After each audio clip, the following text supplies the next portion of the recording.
At last night's council meeting, a rescission motion put forward by Alderman Campbell was lost, upholding the council's original decision not to approve access for car parking on the bowling green.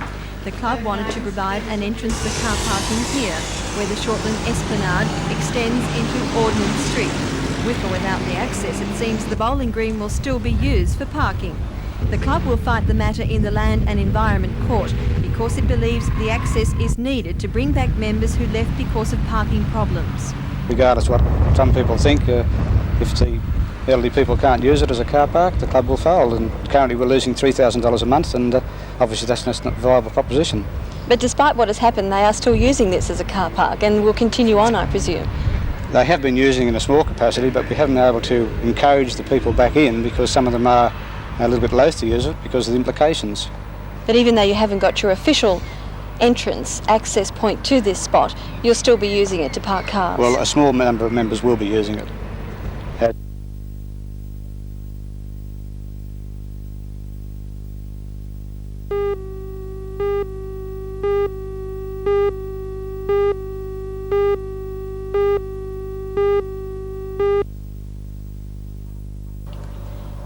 Late today, Dr. Patterson issued this bulletin after failing to reach a joint statement with the Salary Division's Committee of Management.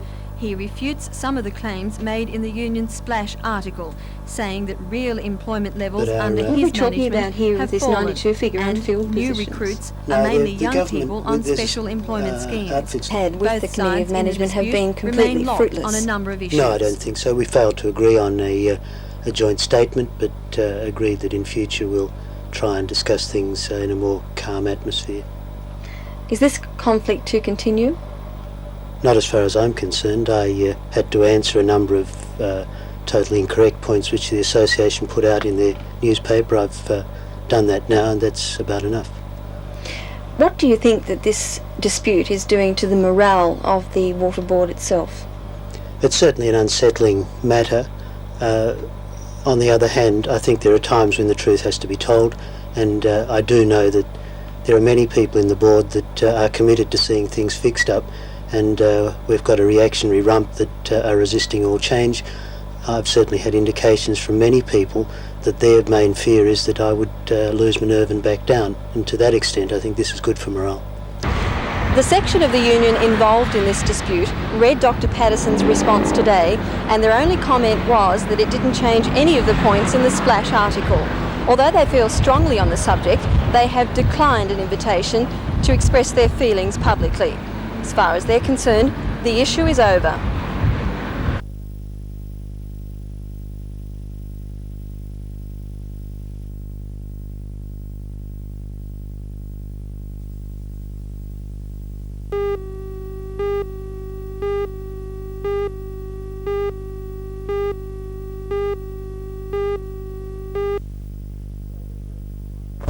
Every coal mine is producing too much coal for a floating and overcrowded market. That was the depressing summary of the present state of the coal industry that was given to mine workers at Frankston today. And union officials can promise no easy answer to the problem, promising only that they will use every endeavour to seek a political solution.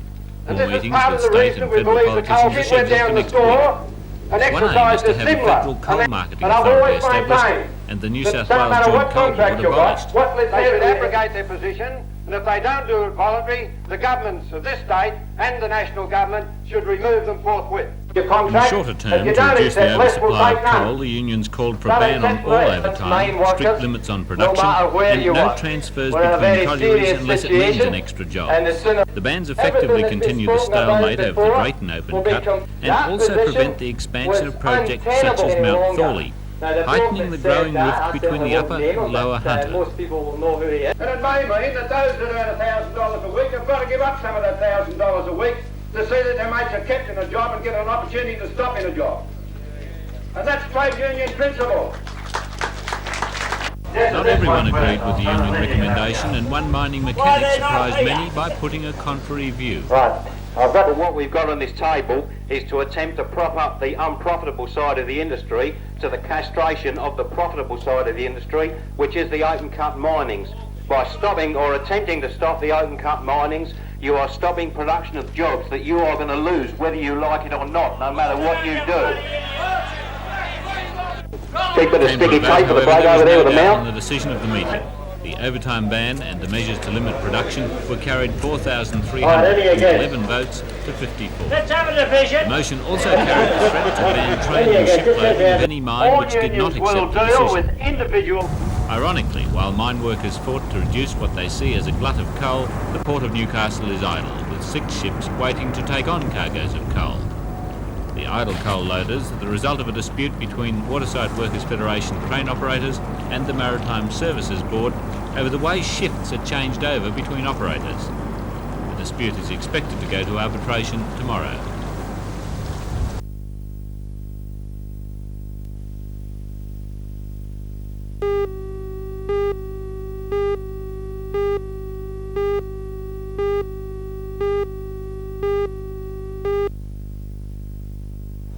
Thank you, John. Good morning.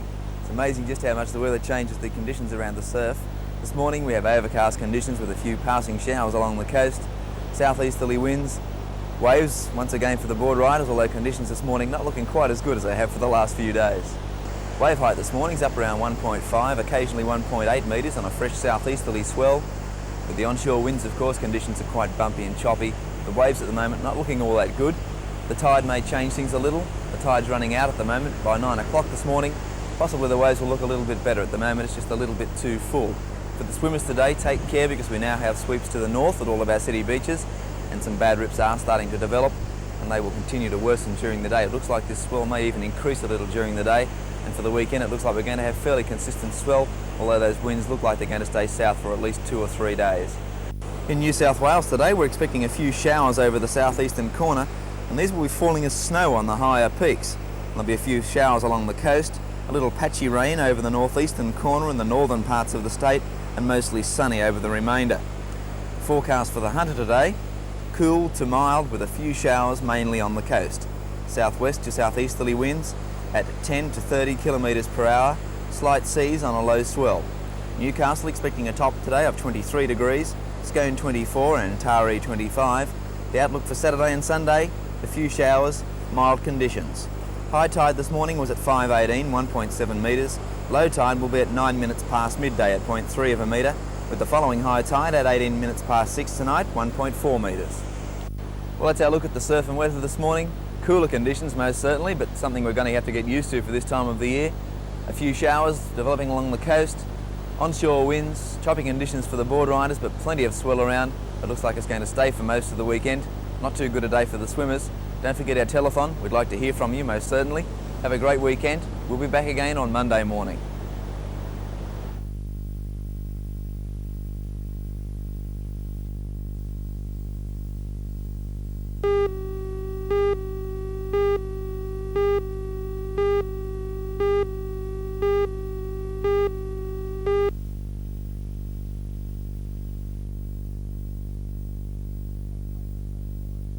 On paper, both sides are very evenly poised because they've got 2 fast bowlers each and also a very good spinner each. Mick Hill's the off-spinner for Charlestown and the captain, and Graham Faraday from University's got about 36 wickets for the season.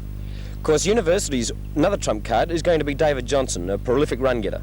Yes, David's had a good year. He scored over 500 runs, including a 230 not out, so he's their form player.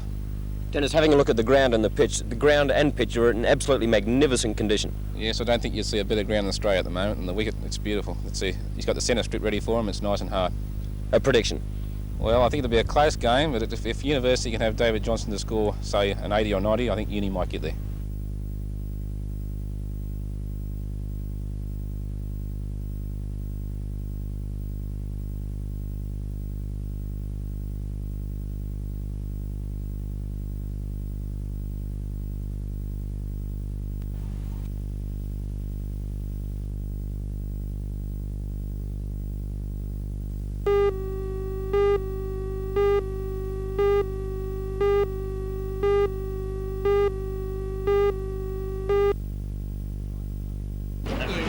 light truck has been donated to the Smith family by Program Maintenance Services, which is a division of Group Property Services, the name the truck carries.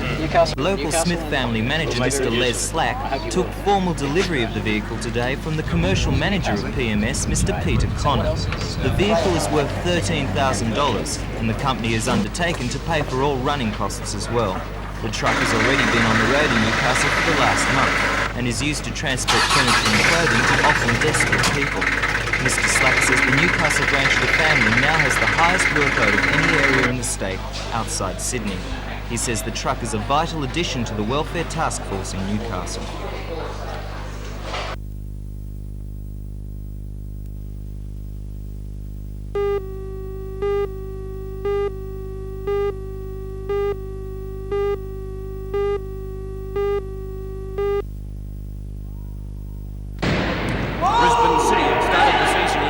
Style, recording 1 win and 1 draw for a total of 4 points, while the Newcastle KB Raiders have 1 point on the table with a draw and a loss.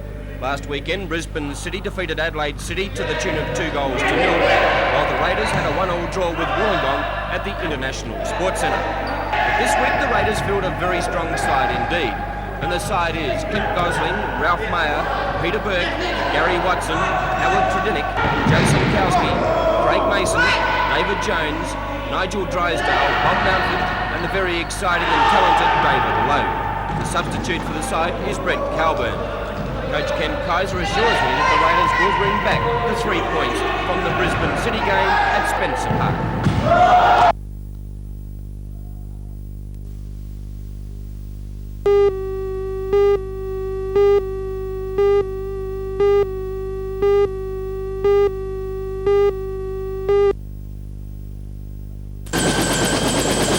Started on a high note with NBN weatherman Des Hart being airlifted by Iroquois helicopter to the RAF base at Williamtown. There he was met by Air Commodore Monaghan. In just 5 weeks, various sections of the base have worked hard at raising funds. Today, they presented Des with 7 cheques, the total value of $1,733. Staff at NBN today have been busy processing the 250,000 tickets and the chance of a lifetime art union, which will be drawn tomorrow night. All the drawing slips have been placed in the barrel under police supervision. Late this afternoon, the first of the many stars to appear on the telethon arrived at Aero Pelican. The host of the show, Ian Turpey, the Carousels made their entry with a real style. Hello, John. Just to make sure it's a big success, and we want to. I know it's been a hard time lately. Especially with bushfires down south and so on, and floods, would you believe it, the week after. And a lot of people down south have given pretty generously, and I believe up here as well. So it's, we're probably asking a lot of the people to give again, but it's for the Cancer Foundation, and we want to make sure we get lots and lots of bread. So yes, if the price is right, you're on.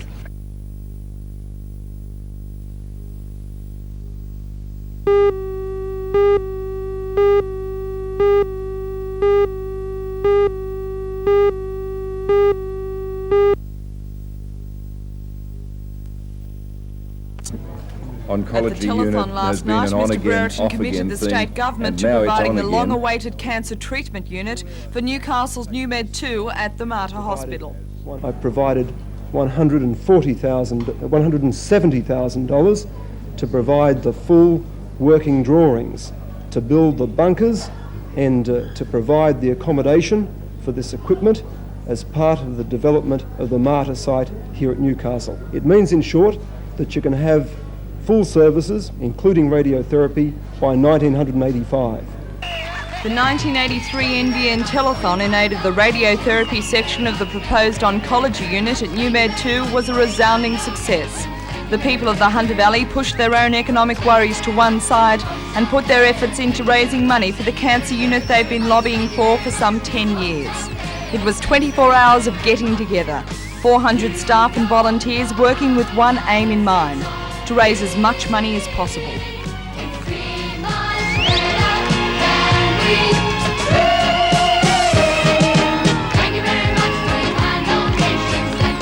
A constant stream of people queued for hours to present their donations to the celebrities in the studios. Stars from A Country Practice, Prisoner, Cop Shop and number 96 manned the phones and acted as panellists, much to the delight of the Newcastle viewers. Local celebrities also did their bit for telethon. Murray Finlay and Ray Deneen whipped the crowd into a frenzy with their rendition of Bold Gendarmes.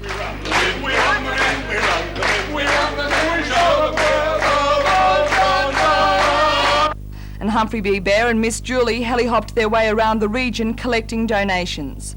The people of Newcastle created Australasian history last night by donating the highest amount per capita on record.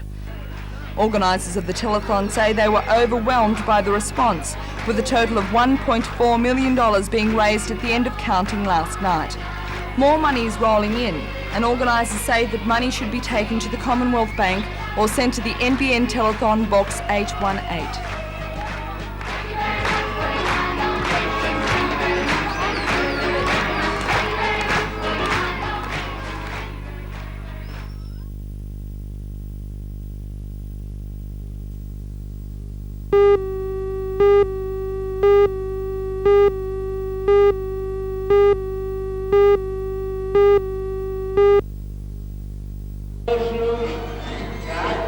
Greek National Day falls on March the 25th, but the occasion is always celebrated in Newcastle on the following Sunday. Last night, about 200 people gathered at the Greek Community Hall in Hamilton to take part in this year's celebration. The highlight of the night was a concert put on by children. Dressed in traditional Greek costume, the 40 children performed their national songs and dances for an appreciative crowd of parents and friends.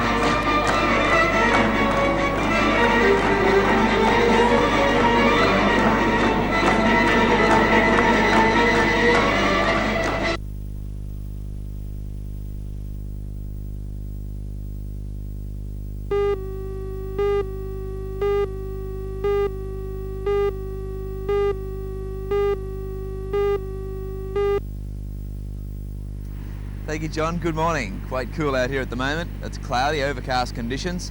The wind onshore from the southeast. Plenty of waves around, but conditions not looking all that good. Wave height is well over 2 metres on some of the biggest sets around here this morning. Swell from the southeast. Unfortunately, even though the tide's fairly high at the moment, not many of the sandbanks around the city beaches are looking all that good, and all I can report on are closeouts everywhere. And with the tide going out later today, I'm afraid the situation's going to get worse. And I'd say just about every wave that comes through will be closing out. So the situation for the board rider, not looking all that good. Stockton, Nobbies and Blacksmiths look like being the go, all those southern protected corners. If you're thinking about going for a swim, I'd say 90% of our city beaches will be closed today because conditions are quite dangerous. Strong sweeps to the north and very bad rips, strong undertows. Not looking like a very nice day for the beach at all. And the forecast issued by the Bureau for today, we have a high fire danger for the Upper Hunter. Early fog patches expected for the inland districts. The chance of a coastal shower in the morning, and then a mild to warm day with sunny periods. Light winds tending east to southeast about the coast at 10 to 30 kilometres per hour.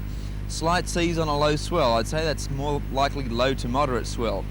Newcastle today heading for a top of 25 degrees. Scone expecting 30, and the outlook for Tuesday, mild to warm with sunny periods. High tide this morning coming up at 3 minutes past 8, 1.9 metres. Low tide will be at 28 minutes past 2 this afternoon at 0.2 of a metre. Well, that's our look at our surf and weather then. Big waves around, well over 2 metres on the bigger sets. A lot of closeouts, the wind on shore, choppy conditions, and they're not going to improve at all during the day. Not a good day for the beach at all. Stockton, Nobbies and Blacksmiths, board riders and swimmers, have a great day. We'll be back again tomorrow morning.